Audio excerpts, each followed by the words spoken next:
Hello everyone and welcome to our channel. So today I'm super excited to talk about another use case, which is connecting Copilot Studio with Snowflake Cortex Search, which opens a lot of doors for organizations as well as business users to get the data insights. Today I'm joined by my dear friend Maciej Jarka. Maciej, go ahead and introduce yourself, please. Thank you, Rafsan. Thanks for the invitation. My name is Maciek. I'm an independent consultant working in the cloud data warehousing area and specialized in data lakes, data processing, and data pipelines. Yeah, and today we are going to show you the Cortex search, but I will let Rafsan to introduce the entire agenda for today. Awesome. Thanks, Maciej. Glad to see you here. So agenda, again, it's going to be a quick introduction and walkthrough of what you will be learning by the end of this session. And then we will talk about what Snowflake Cortex Search and why we need to care. And then we will explain the business value of the Cortex Search agents. Of course, we will touch base on cost information as well as security considerations, and we will do the demo. So for your information, the part one we covered 2 weeks ago, which was about Cortex Analyst. We did robust configurations in both Azure portal as well as Copilot Studio. So we will not cover them deeply in this episode, but you can go ahead and watch the episode one and then continue for Cortex Search. So let's talk about the use case. I mean, why we need this. So imagine you have a large organization and you have so many unstructured data. That can be video files, that can be images, PDF files, Word, etc. So how you can use that?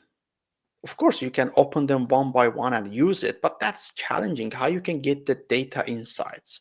So in this scenario, this organization, which is a fake organization, has these business users in finance department. They need to get finance insights with those files that's stored in Snowflake. The challenge that they face is they don't have necessarily SQL skills to query those SQL queries in Snowflake, and they also need additional help. But we know that IT and data teams, they overburdened with so many critical workloads that they can't focus on this for now. The solution that we are proposing is basically connecting Copilot Studio Agent with Cortex Search in Snowflake that not only can pull the data securely, but also it can create the data insights, not only from one file, but from multiple files. So this is really, really helpful. The benefits you can imagine here, the users, the business users, they use Microsoft Teams more or less for everything, and they don't have to leave or they don't have to ask questions outside of Microsoft Teams. So now, by building this agent and deploying into Microsoft Teams, we are empowering our business users to get the data insights from the files that we store in Snowflake. So in a nutshell, this is our use case. And let's talk about the high-level design. In our last episode, we covered how to connect Copilot Studio with Cortex Analyst, and the Cortex Analyst is for structured data. So let's say it's a transactional data there. We have rows, we have columns, everything is structured in a nice way. So that's where we use Cortex Analyst. But in this episode, we are covering Cortex Search, which works with unstructured data. And we will basically build Copilot Studio Agent, connect to Cortex Search, and publish it to Microsoft Teams so that users can use it.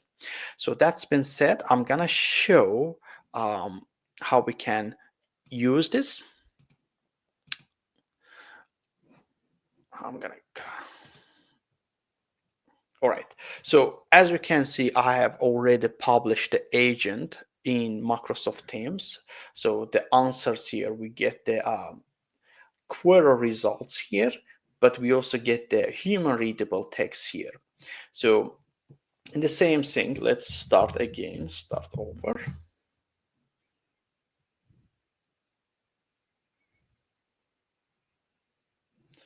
Yes. What can I help you with? I can ask here, what are the products we purchased last year? And as you can see, I'm using fuzzy logic here, not necessarily following the grammar, etc. And then if I click here, now Copilot Studio will ask me to connect. By the way, like the first time you do, you will need to connect and verify. And let me click this.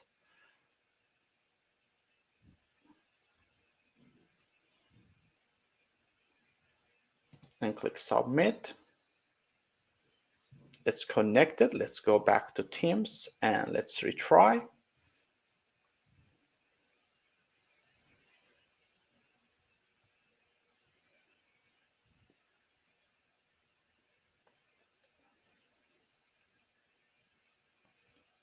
So basically Copilot Studio taking the user prompt and triggering flow along with that prompt to activate the Copilot search and Cortex search. Cortex search takes that prompt, ground that information in Snowflake, the files that we store in Snowflake, generate the answer, and then bring back to Copilot Studio. And here you can see these are the results. Based on the provided invoices, it appears that the following products were purchased last year: a company one subscription, a basic plan for company, etc. As you can see, like it's not only reading one file, but it's reading multiple files. And I've also stored here some 3 starter prompts to guide the users. I can use that, for example, check invoice status.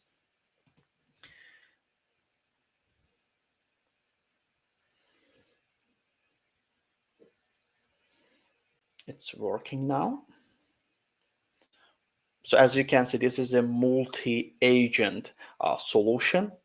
So we get the answer. The total invoice due amount is $12.30 as shown on the invoice from company to invoice number this. And the other thing you see here, this is not single turn, this is multi-turn. So you can interact with agent and it's not losing its context. And the same way, I have also published the agent to Microsoft 365, which is super helpful, and I will explain why. So let's do the same thing here, check invoice status.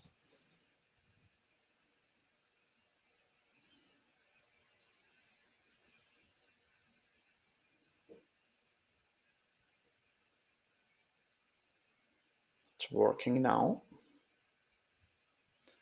So the same way, since we opened an M365, so we need to establish connection again.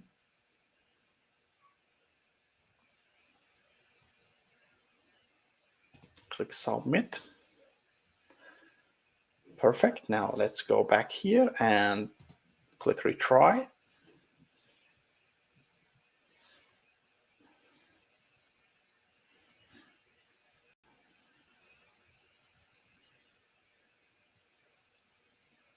Let's actually expand this. So the total invoice, so again, you got the SQL query results as well as human readable text here. So I like M365 Copilot Chat better than Teams when it comes to certain features, because here I can directly copy this. I can actually click read loud and this will read. And if I click editing page, I can make this dynamic. So I can add my colleagues here. For example, let's say I'm gonna tag Mathieu, and then I can share this and ask question to verify information and so on. And I can also open this in Word and I can share this with others in my company. And if you click these three dots, you will see add that to notebook. So if you have a project specific notebooks, you can add this information there. I think this is really great feature. And let's continue here.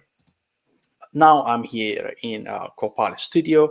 So in the overview tab, we have the name of the agent, finance agent with Cortex Search. We have the description. You are a finance assistant that helps users with questions related to products and so on. The generative orchestration is turned on. So that basically means that based on the user intent, agent itself decides the behavior. And that behavior captured here, we provide comprehensive instructions for our agent how to behave. And as a response model, we are using GPT-4o model, which is really great for text generation. And if you scroll down, we scroll down for knowledge. I'm not adding any knowledge because we are retrieving information directly from Snowflake using our agentic flow. Web search turned on. I'm not using any tools. There is one tool, but that's within the topic. And trigger, we're not using, this is not an autonomous agent. And I have one topic, we will see it in a second. And I've also added three starter prompts. This can help users to better understand the capability. So what we did here, if we go to topics, I have Cortex Search, and that triggered when the users ask questions about products, invoices. So I'm here saying this topics is triggered when users ask questions related to financial transaction, purchases, invoicing, and so on. So make these as comprehensive as possible. And also I add here, what's your question? So one thing I really recommend here, if you are following this logic, make sure you come to variables, and you will see the variable that I create here, which is user entire response, and I store that inside of our user question. Make sure you check this. Basically receive values from the other topics. If you don't do this, it's going to be really hard for users to adopt the tool, because the agent, every time you ask a new question, it will keep asking what's your question, even though you provide your question here. So just check this, and this will make this multi-turn.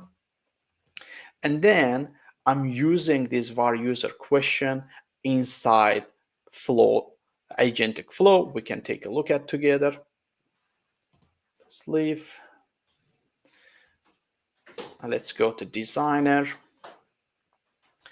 And the agent triggered when an agent calls the flow, and I am bringing this input from our agent, the topic, and the action here that we are using called submit SQL statement execution. So you can see the details here. So if you watched our first episode, this time the only thing you need to fix is fix the body statement, replace the first part with finance because the information is different.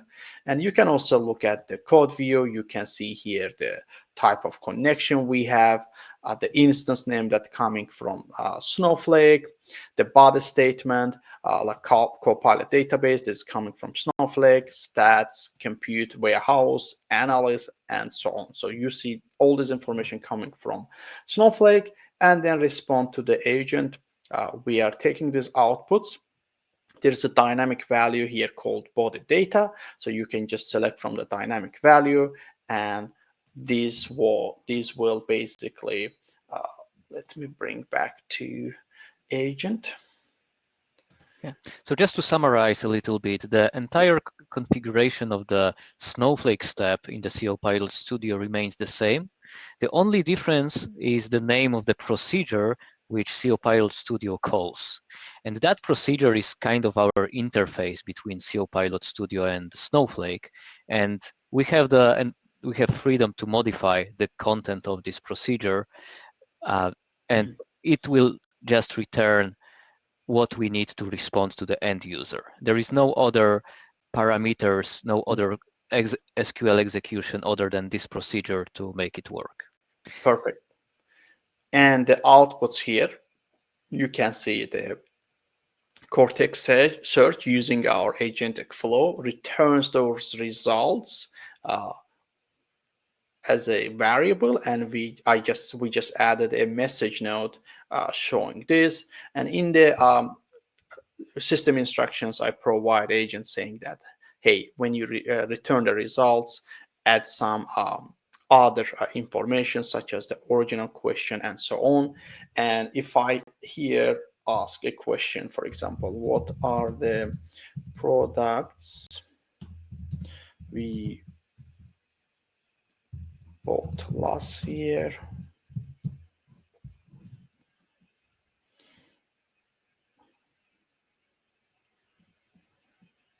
Perfect, that's triggering. As you can see, even though we have a question node, it skipped this question node. The reason, because we asked the question that it needs to store that inside a variable. So we got the answer here. So if I click variables and let's click test topic, and you can see. So this is the original question we asked. What are the products we bought last year? And this is the output from our agent. So perfect. And the file that we are working called just the sample invoices. You can see the details here, the company name, invoice, and other information. So we have three invoices in our Snowflake, and this is what agents ground with the user prompt. So that's been said, I will now share my slides again, because I believe Mathieu will provide more information about Cortex Search. Absolutely. So thanks for presenting our end product, but now I would like to tell you in detail how it's done in the background, so that when building your own solution, you will exactly understand how it works from the beginning. As Rafsan said, there are very many use cases for the unstructured data processing and usage, retrieval augmented chatbots with various types of data. So we had a real difficulty to select the scenario that we would like to show to be the most representative. The one we selected is with the invoices in the PDF formats. And we've taken 3 actual invoices of mine, just masked some of the data on these invoices, but the structure and the amounts and everything else remained the same. And we did that on purpose, because we would like to show today not just the Cortex Search service, but also a couple of functionalities in Snowflake that are extremely useful to build these kinds of solution. The first one is the Cortex parse document function. This is a function that can take your PDFs, your images from Snowflake stage and translate them to documents. Now, this function is very powerful because it not only supports digital born PDFs. So like you write a file in Microsoft Word and then save this as a PDF. This is easy, but it can also support the scans that are not necessarily the best quality, but with some setting, it can read the text from these files. And I want to show it today, how it works and how to set it up in Snowflake. So the first step I will show in a second is how we upload the files and how we parse them into chunks of text. And we will load these chunks of text to the regular Snowflake table. Then on top of that table, we will build Cortex Search Service. Now, what's the Cortex Search Service? It's a feature introduced about a year ago in Snowflake, which allows you to build very advanced, fuzzy search engine on top of your data. This engine is called by Snowflake the hybrid because it uses both keyword search and the vector search. it creates embeddings on top of the data that you pointed to. So it's very advanced. What's the role of the Cortex Search service in our solution? Because the just to clarify possible misunderstanding, the Cortex Search service itself is not a chatbot. It's just the way to retrieve the most relevant data to your question, but not to generate the question. So the way it works, we have a question on the left. What services did we buy from company one in 2023? This is the prompt. This is the question that we sent to Cortex Search Service, and the Cortex Search Service is searching for the most relevant text in our database that would help us later to answer the question. But it only gives us the chunks. So when we have the chunks given by the Cortex Search Service, we send these chunks along with the question that we have to a function called Cortex Complete. And the Cortex Complete is the actual execution of retrieval augmented generation. So we have a prompt, we add chunks to this prompt as a context, we select the LLM, and this function generates as the answer. So I would like to go through all these 3 steps today in the code to let you understand the full picture and the possible caveats of this solution, also pricing and security considerations, so that when you will be customizing this solution on your own, you will have the full picture, what to care about, and what to do if something doesn't work. So, sorry, Maciek, could you share your screen one more time, please? Sure. I'm just sharing my screen.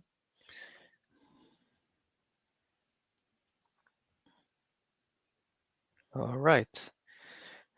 So let's get started with the code, or maybe let's start with the files. I have the 3 invoices that Ravsan has shown already on my disk. This is one of them. So again, this is just the PDF, and this acts like a scan. It's not digital. It went through the graphical tool, so I cannot select the test here to make it a little bit more difficult for the parser. Now, the first thing I have to do is to create a stage in Snowflake and upload the documents there. So I already have my database, which is called COPilotDB. I have a schema called stats, and I go to stages. I have the stage named invoices STG. So for now, I will drop this stage and show it a creation of that from scratch, because the first trap is here.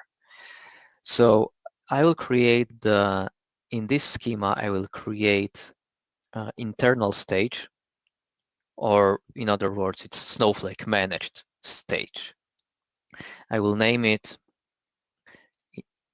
invoices underscore STG. We have to select that the directory table is enabled on this stage, so that you will be able to load and see and read the files from the user interface. And the very important piece here, it must be server-side encryption. When you select client-side encryption, then when executing the parse document function in Snowflake, it will give you empty results.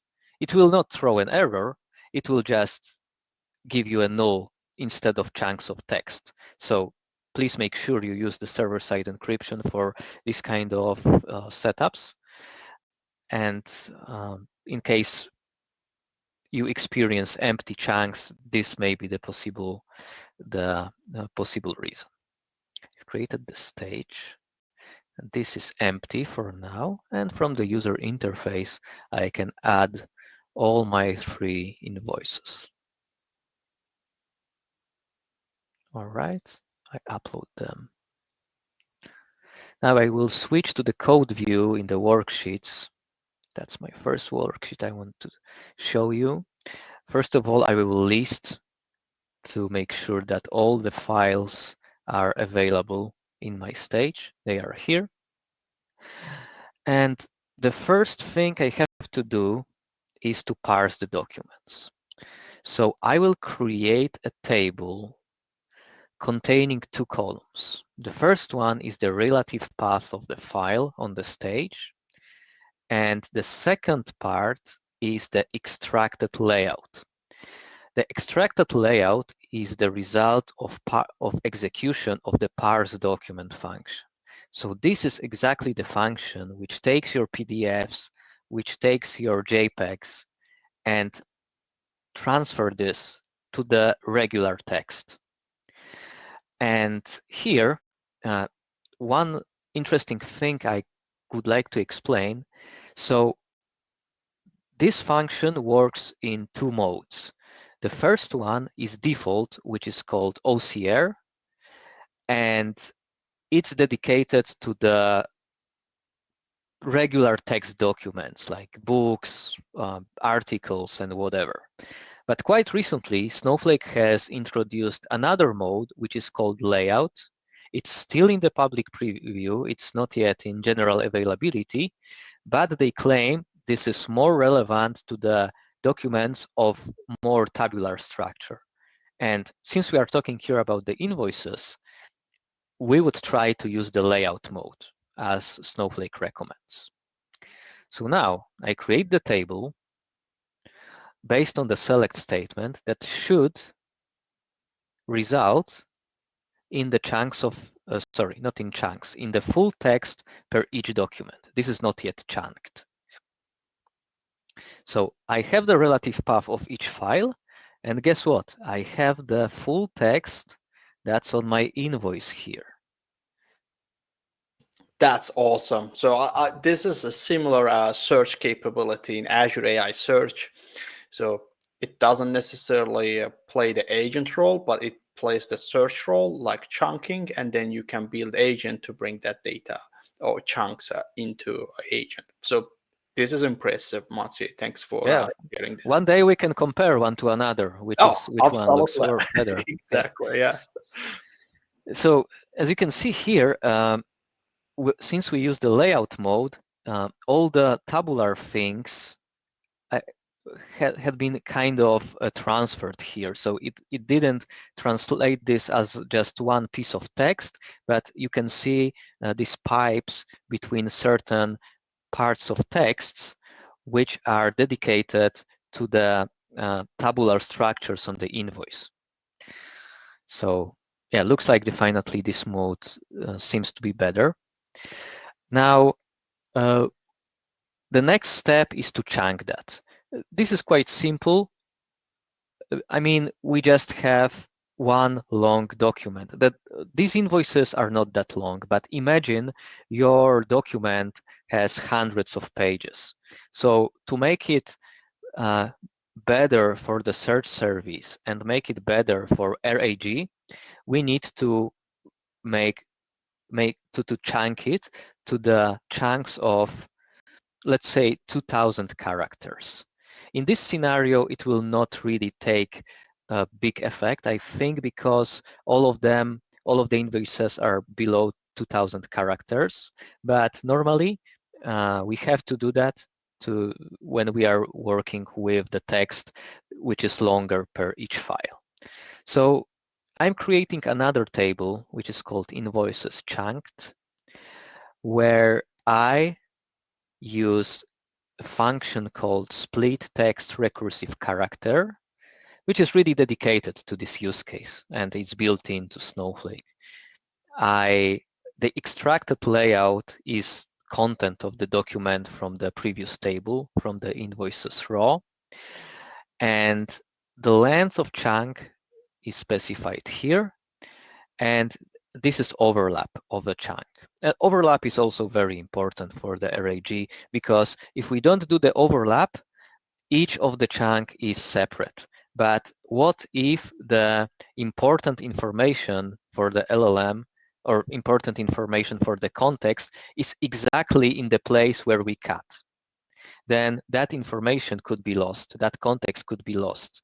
So when we do the overlap, we make sure that the chunks are not um, will not use this kind of information in the place where we when we split two pieces of the file. So let's get this table created. This is invoice chunked, and this table will also have 3 rows, but if the files are longer, then this table will normally have more rows than the file. All right, so we have the chunked data in the table. Now let's create the search service. And the search service is a special type of schema level objects where we specify the target lag. So normally when you have a live production solution, the data keeps changing. We are getting new files every seconds, every minute, and so on. But we need to control the latency of how often this is being refreshed.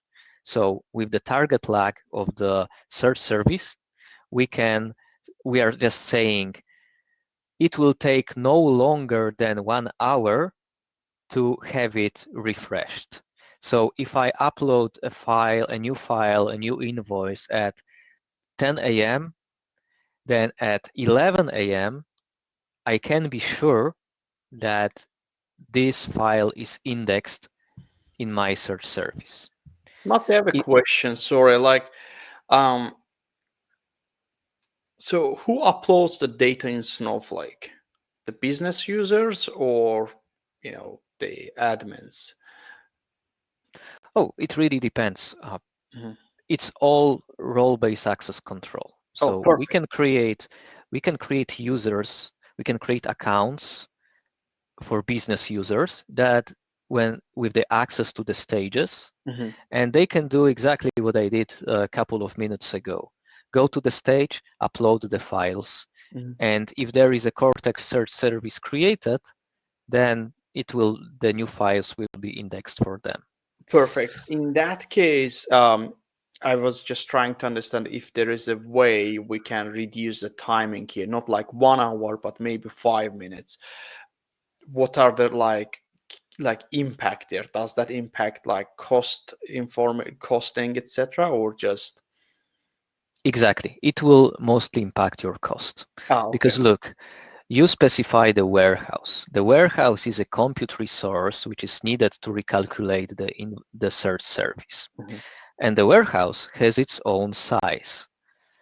The bigger the size, the more credit it consumes. Mhm. So we may say this is the compute WH is the extra small warehouse, which consumes 1 credit per hour, Mhm. but may not be fast enough to recalculate uh, everything in 1 hour. I mean, in 1 hour, it will be done for sure. But if you say 1 minute Yeah. here and you receive 10,000 files per minute, then it may not be enough or it Oh, will got not be enough. it. So Okay. then you have to specify here a more powerful warehouse.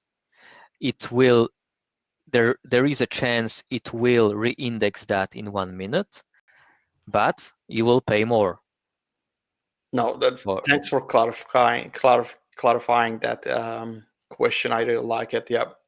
Yeah, that's a very valid question. You have a Snowflake is extremely flexible. You can use and scale up your compute resources as your business grows. You don't have to buy any licenses upfront. This is really great. But on the other hand, when um, your um, your amounts of data, like in this use case, are not very big, then you can start with smaller compute resources. And of course, what if 1 hour is not enough? Uh, then you will have the special logs that will tell you that there is a delay in refresh of the search service. So Yeah, I you will like see that that. feedback. Yeah, I like that feedback. So when I create that, this is very small. We have just 3 invoices, so the performance is not really the concern here. But in the production solution, yes, it's definitely something that you have to take into account. Let's have it created. It will be quite quick because there is not much data. After the creation, it should be already fresh because if I'm not wrong, it's being automatically refreshed upon creation. Right, and we have the search service. Now, if you remember from the part 1, we have the role analyst, which is used to execute our queries. We need to grant usage on the search service to the role analyst.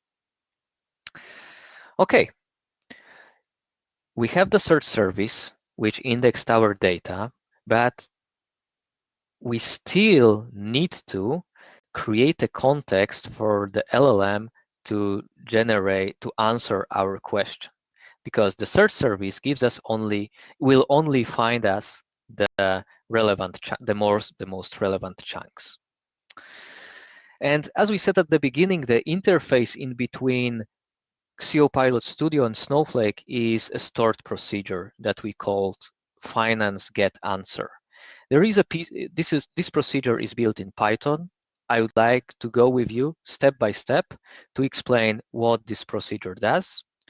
There are official Snowflake quick starts which present building RAG chatbot, but I think just they provide the code, but they do not explain step by step what's happening in the code which is provided by them. So I will take a couple of minutes to explain what's happening here.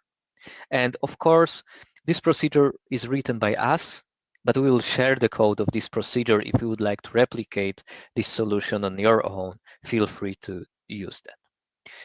So in this procedure, we basically get the context of the Snowflake session, and from the Snowflake session, we retrieve our search service. And we create the object called Cortex Search Service in Python, which is based on the database object invoice search service, which resides in our schema. We can see this here. This is the Cortex Search Service that I have just created. We created object in Python from here. And once we have that, we create a variable that I called context documents. This variable is assigned to the search results. So look, this is our Cortex Search Service, and I execute a procedure called search on top of that Cortex Search Service with our query. The query is the argument that we will get from Copilot Studio. So in other words, it is searching the most relevant chunks of documents to our query. So if we ask, what did we buy from company 2? It will return just the content of the invoices that we have from company 2. But if we ask something in general, like what's the total sum of all the invoices, then each document would be relevant to that. And that's the power of the search service. We can call it very smart searching. You can imagine it's much more than a keyword. Yeah, I like it because, as I said in the beginning, working with one file, that's easy. But how about you have multiple files? Like as a business users, it's really hard to open each document and get the like raw information, then create the insights. But here, basically, Cortex Search will be helping us to get that information instantly, and not from one file, but from multiple files. No, I think this is really powerful, Maciek. That's true. But again, it's also much more smart than the keyword search, because when we ask what's the total sum of invoices, it kind of understands that it needs to take all invoices. So Yeah, that's really a game changer when building RAGs. Okay, so we have the query. We also specify which column from the table indexed by the search service we search, and we name that column chunk. We can even show it here. The invoices chunked table has a column called chunk, and here we specify that we want this column to be searched by the Cortex Search service. Now, when this is executed, we have a field called results. We assigned it to our variable results, and then we we have the results of the search, but I also built another I so results is a collection of the chunks. Then in the context string variable, I concatenate each of the chunks, and I also concatenate the names of the files that these chunks come from. So I have two variables, and I will use them in a second. I will explain you how. Then one of the last steps is to build a prompt.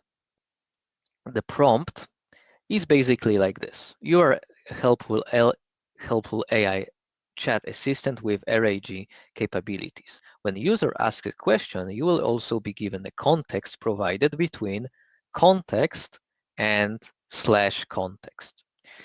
So this is the tag here, and between these two tags, we will paste the context string, which is basically a concatenation of all the relevant chunks. And it all makes the prompt that the model has to answer. So that's the exact RAG. We Yeah, that's provide the prompt, we yeah, that- provide the context, and we provide the question from the user mm. here. Yeah, that's more like system instructions or system prompts. Yeah, that makes sense. Yeah. Yeah. And then we use Cortex complete function when we send the prompt, when we tell them which LLM model we want to use. This is kind of hard-coded here. You can play with different models. You can also play with the system prompt. And we return the response, but we also return the, this is not relevant actually, we also return the chunks. Why we return the chunks? Because um, for our end users, we may also want them to see where does the information come from. They may not believe just in the answer, but we want to point them out. Look, I took this, and this document to generate this answer and this exact part of the answer, so that they can build a trust in this solution.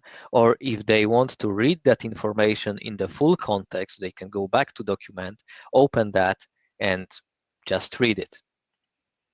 No, that's actually a very necessary step because in itself, like LLMs are black box, right? So we need to verify the LLM output.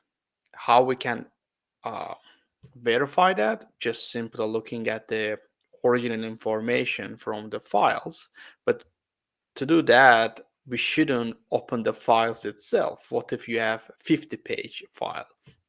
So we should get those chunks in the chat window to verify the outputs, and that's what we are doing. Exactly. This is basically about traceability. Okay, so let's have this procedure created.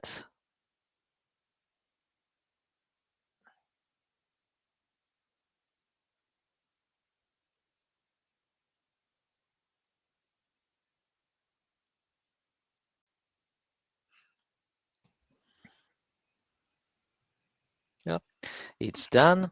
And of course, again, we care about security. So we are still using the role analyst. We will grant the privileges on this procedure to role analyst, you can basically grant just the execute role on this procedure. You don't really have to grant all. Mhm. And yeah, from this step, we are almost done. But before I let Rafsan continue and check that from the Copilot Studio, let's test it here in Snowflake. So I'm calling that procedure, I'm sending my question. This is not a prompt, this is a question. This question will be added to the actual system prompt here. So what are the products we bought? We bought from company 3. Let's call it.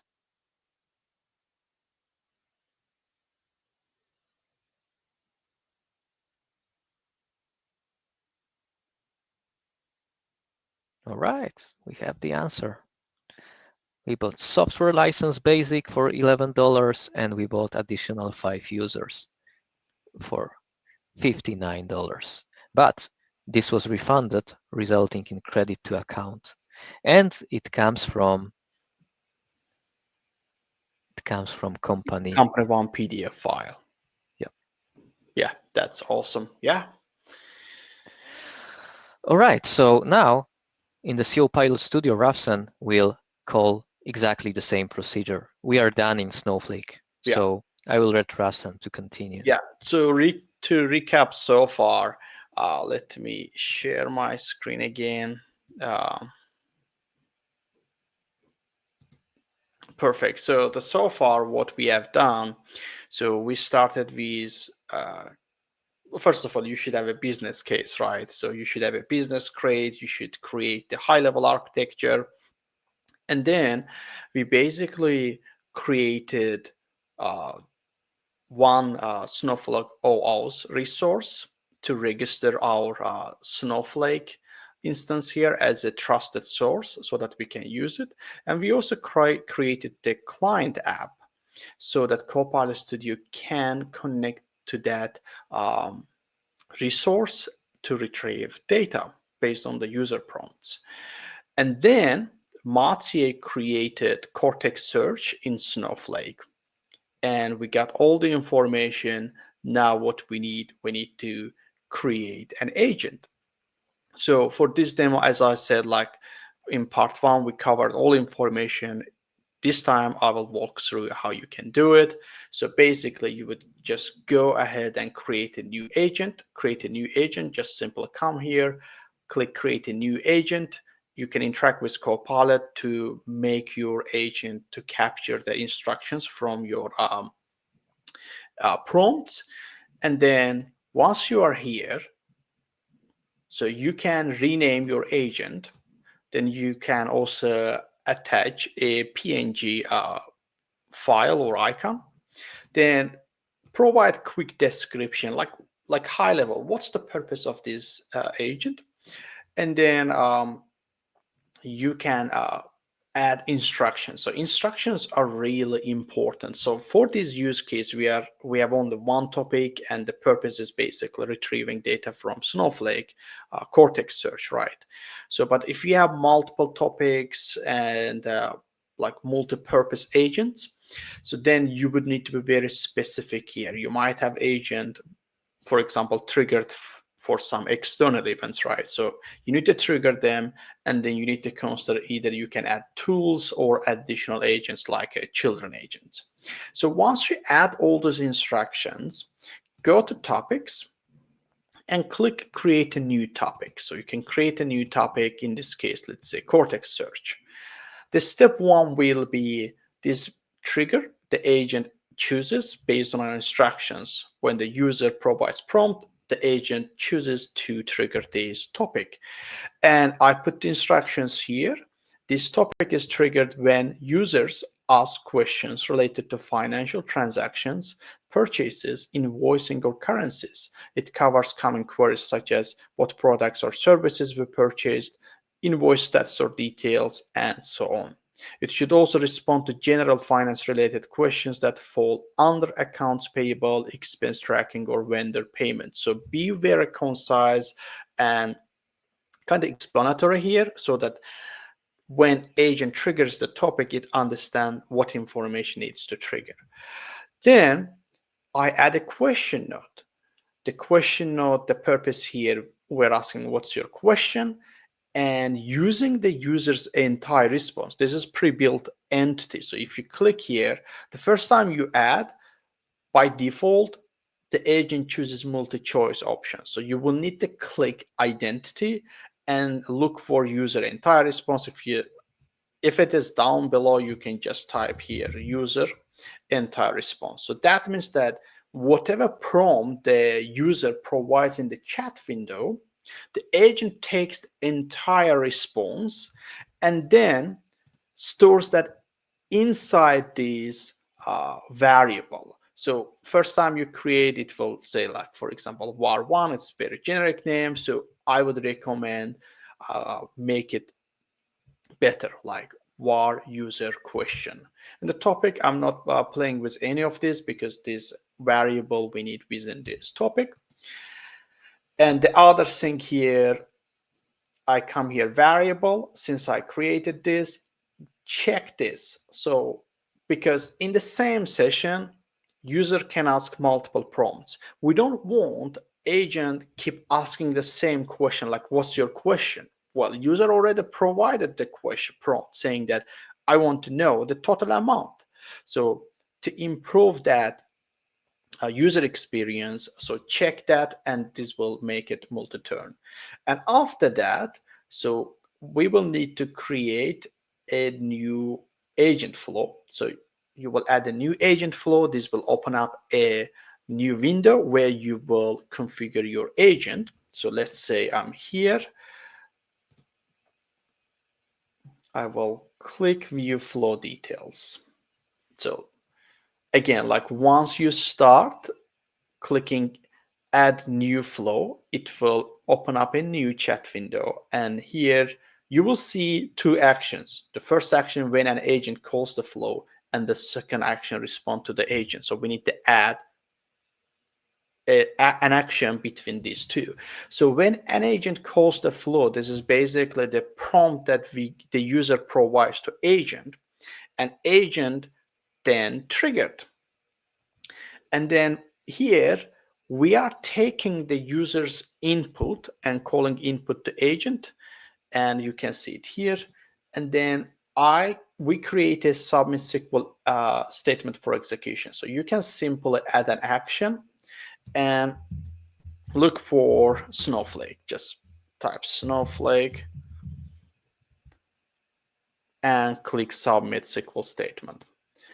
And once you add that, you will, again, if you watch the part one, you already have this flow.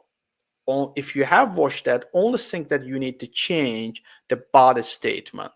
So use find as get answered, because that's what we configured in Snowflake. But let's say if you create a new flow, in that case, you will need to change connection reference and let's say add a new. And from here, so connection name, you can rename this. You can rename this. Then authentication type, keep this service principal, Microsoft Entra ID application. Then tenant ID. You will bring this from your Azure portal. So again, like the first step where we configure all those resources, take those inputs and save in your text file. And you can also add the tenant ID. But anytime you need, you can just open Azure portal and get the tenant information from here. And the client ID, this is gonna be your Snowflake OO's client ID that you create. And the client secret is the same, that comes from that client secret. Resource URL, so this is gonna be when you create those resources, you can expose API. So you can copy and bring it here. Snowflake SaaS URL, this will come from your Snowflake instance. Snowflake database, that will also come from Snowflake. Basically, when you work with your Snowflake architects, you will provide Azure resources for them. They will create those use those resources to create Snowflake instances, and then they will return you back some information, including Snowflake SAS URL, Snowflake database, warehouse name, role, schema, and so on. And then you will create new. In this case, we don't need because we already have an instance, and you can see it here. And once you create it, you still need to add information. This is gonna be your instance. Again, this will come from Snowflake, and no HTTPC in front of that instance. It also provides the instruction here you can take a look at. So it says, for example, let me see, hover over. Okay, the URL of your Snowflake instance without HTTPC column slash. And then once you are here, you will click show all, and you will keep most of information as is. But when you come to body statement, you will need to add call and then bring this information from Snowflake, and between open parentheses, and make sure you add single quote, and between this single quote you will add a dynamic value, which is your input from the user, and then comma and 1. And the database, again, this is gonna come from Snowflake, schema name, warehouse, and analyst. So once you set this up, then you will come to respond to the agent and add an output and use the dynamic value called outputs of these body and data. And then you will click save draft. I would test it to make sure it works, and then publish it. Once you publish it, let's come back here.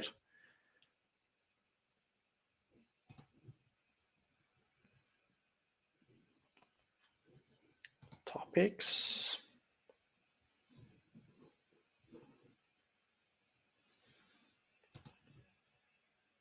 So once you come back here, let's say you add a new flow, and you will see that flow in the list here. You just need to make sure your agent and flow are in the same environment. So you can check the environment information from here. So you add it, immediately will ask you, okay, what's my input? And input will be our var user question.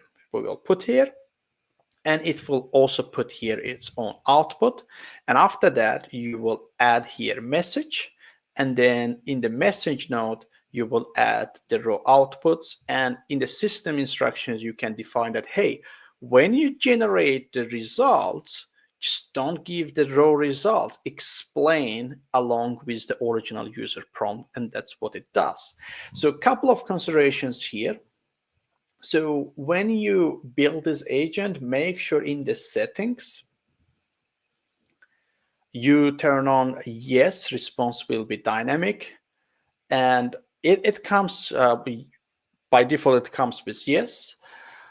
So moderation, you can keep it high, user feedback. So make sure you turn off the LLM's general knowledge. Why? Because if by default this is on, if you keep that as is, then it will basically mix on its knowledge with the information you have in Snowflake, and you don't want that. So turn this off to make sure that you get resources grounded, that you get data insights grounded on your Snowflake instance. So once you've done that, let's say you add it, you save it, and what you need first, you need to publish your agent.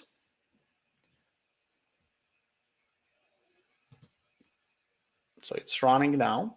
So once you publish it, you will need to go to channels and look for Microsoft channels. Again, you can share this in deploy to SharePoint, and Teams and Microsoft 365 Copilot, which I showed you in the beginning of the video. And you have other channels here as well. Depends on the channel you use. You may need manual authentication, SSO, and so on. But Teams and M365 Copilot is really good because if you already logged in user, it's not going to ask you valid authentication again. So click here. And from here, if you want to share, deploy it both M365 Copilot and Teams, make sure you keep this as is. So this will also publish it to M365, and then you can add a channel and see agents in Teams. This will open that and available the option. So if you select show the everyone in my organization, that's very powerful actually, because let's say you are in the Teams meeting, and in the Teams meeting, you can actually call this agent. So this is very powerful, but your admin needs to approve this. Where you can approve this, you can approve this in Teams Admin Center by selecting and publishing it. So let's go back, and you can also copy and share the link with your teammates, and you can edit details from here, like short description. Make sure you add this. Also, if you want, you can also add the same icon here as well. For some reason, it doesn't sync. So if you want your agent and Teams have the same look, then you will need to configure this here, and you can select these additional settings. And once you are done, click save and come back, and then see agent in Teams. So first time you open in the C agent in Teams, it may not appear there. So what I do instead, I click C agent in Microsoft 365. So for some reason, most of the time I'm available to add it M365 and then add it to Teams, and that syncs right away. So I already have it here. It says update now. I don't need it. And I also pinged here. You can see it here. And then similar way, you can open C agent in Teams. This will take you to the Microsoft Teams.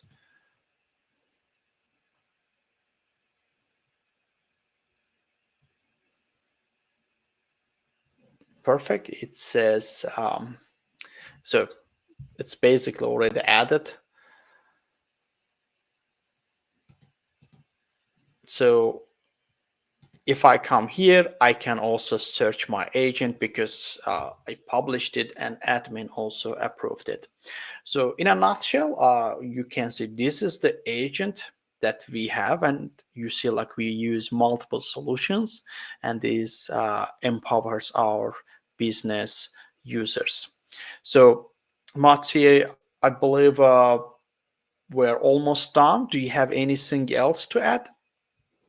Yeah, unfortunately, at the end of nice meeting, when you are in the restaurant, you have to pay your bill. So let's talk a little bit about the costs, Yep. but also about the security of what we did.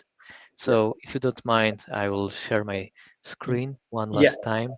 Yeah, share your screen first, and then I will add that to a stage.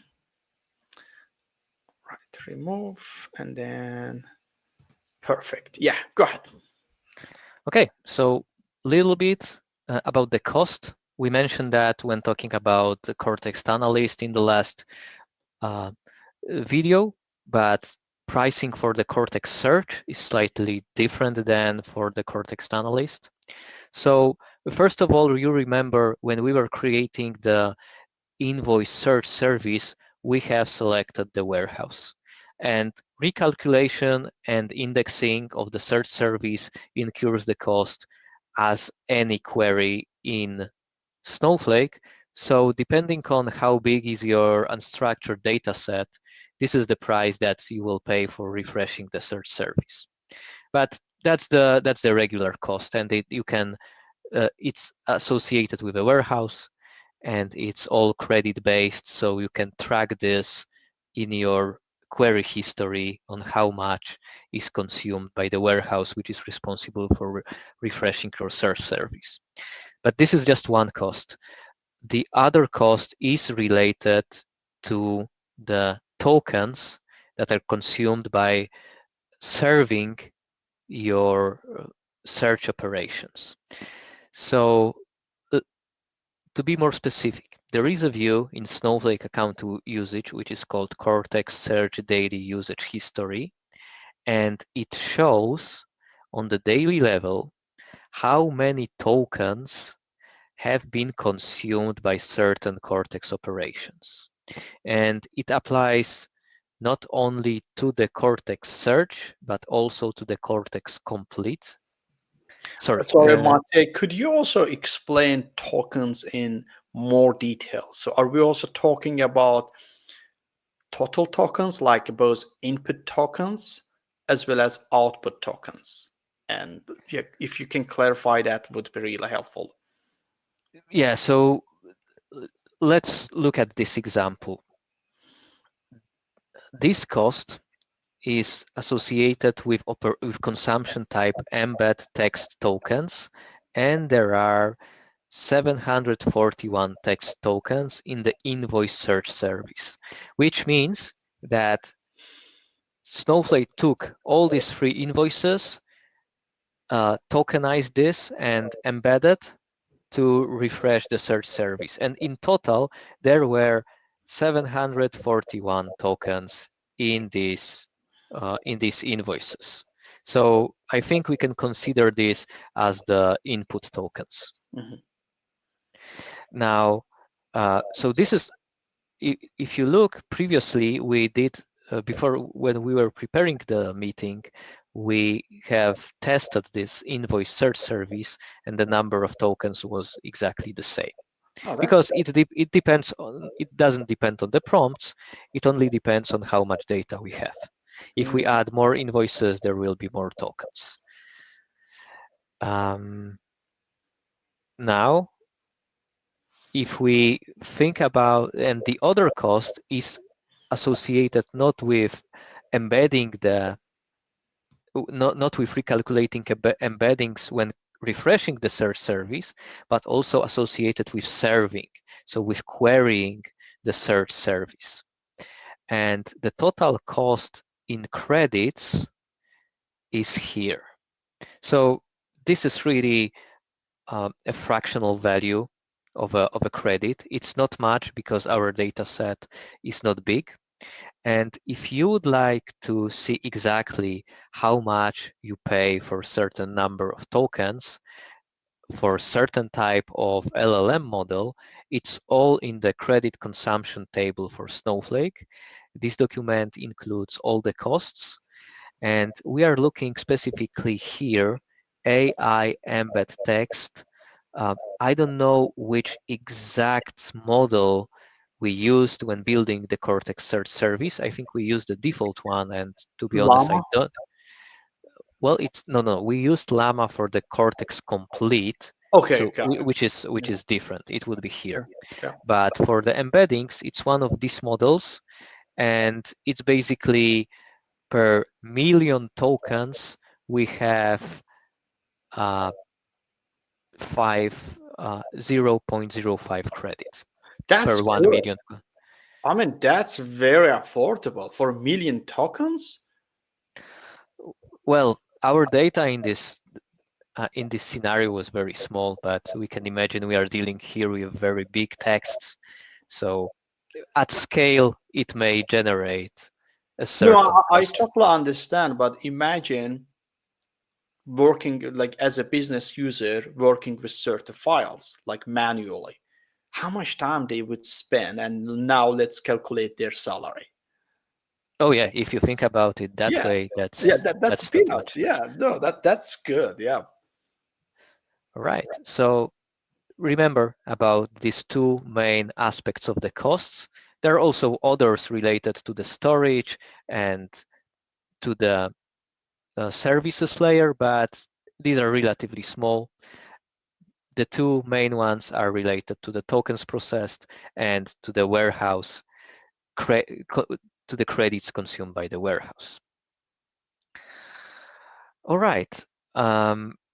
Now, a little bit about security, but it's again all embedded in the role-based access model that we have for all the schema objects in Snowflake.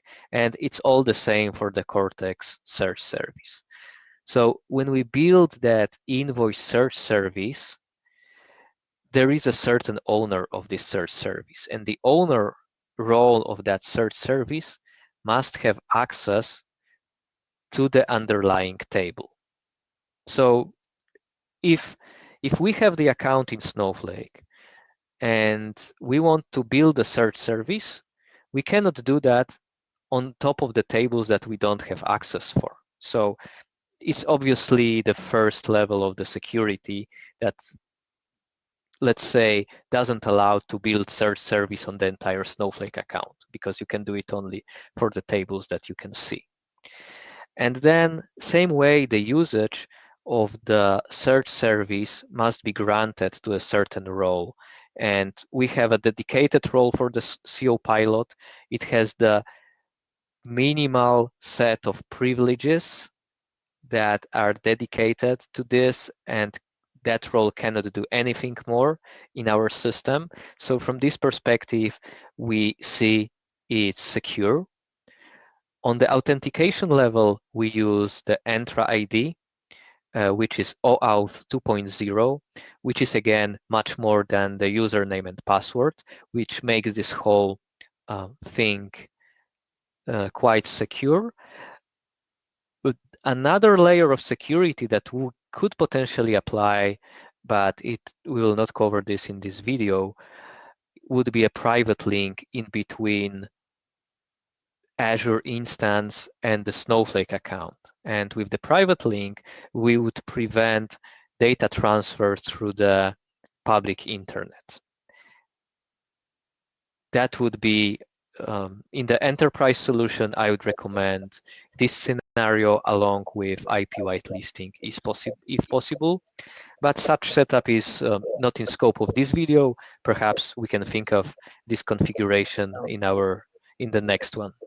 Yeah, I mean, I would say, especially if you work with finance data, there are regulations that you need to follow, and I would recommend basically uh, adding more security layers, like Mathieu mentioned.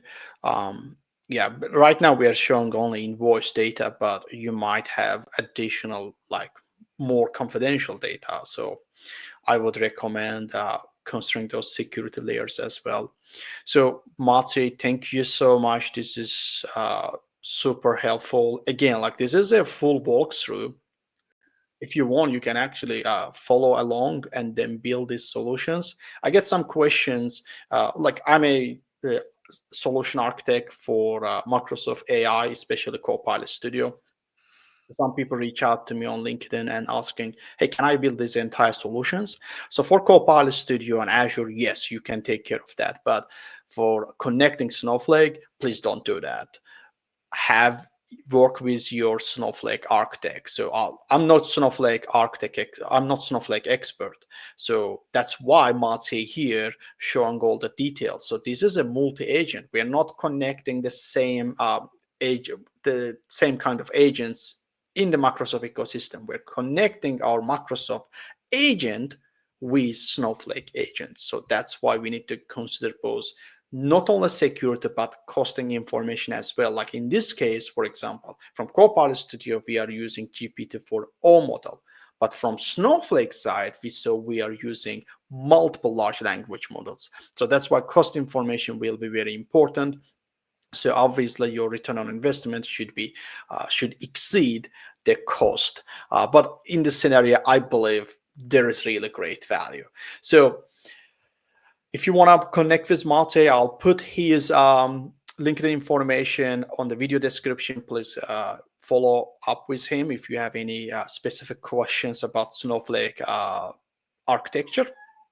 So next up, we found another really great use case, which is actually, I would say, edge case. So yesterday I found out that SAP LeanIX has MCP now available. So what we will try, sorry, my cat is crying.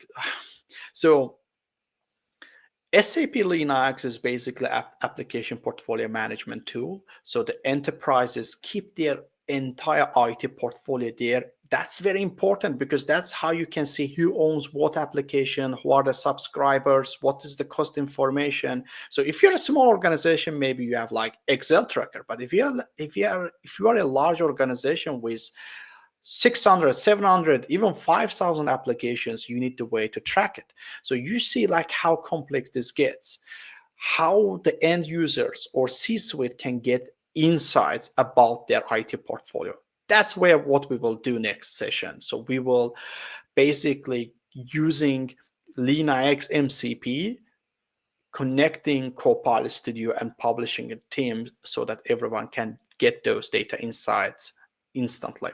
So I will be working with Matthew on that.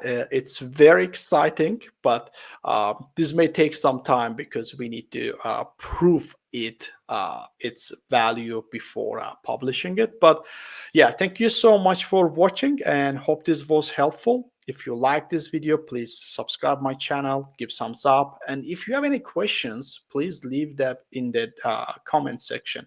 Matthew, final words, please. Thanks everyone. Thanks for encouraging for recording this video, and good luck with your own experiments. You can count on us. If you come across any problems, please post your comments and we will try to help. Thank you. Everyone.